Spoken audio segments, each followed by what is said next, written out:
এখানে আমাদের প্যারা হয়ে গেছে, যেটা দেখছিলাম ওরকমটা পাই নাই। আমরা দেখছিলাম এখানে প্রত্যেকটা লাইটের পর ওই 12 ভোল্টের লাইটের মতো একটা করে গ্যাপ থাকে, মানে কানেক্টরগুলো জয়েন করার মতো বুঝছেন থাকে, বাট এটা তো এটা নাই, যার কারণে আমাদের এটা একটা প্যারা হয়ে গেল এখন।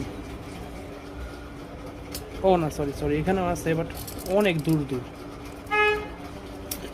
হ্যাঁ, 12 ভোল্টে যেমন 3টা স্টেপ পর থাকে, 3টা লাইট পর, এখানেও সেম 1 2 3টা লাইট পরে কানেকশন, কিন্তু এইটার 3টা লাইট এত বড়, আর 12 ভোল্টে যেটা থাকে ওইটার 3টা লাইট সম্ভবত এতটুকু হয়, জাস্ট এই এতটুকু, বাট এইটার 3টা লাইটের ডিস্টেন্স। আচ্ছা যাক, এটা 4 ফুটের মতো সম্ভবত স্টেপ লাইটটা। কাজ চালিয়ে দিতে হবে আমাদের, কিছু করার নাই।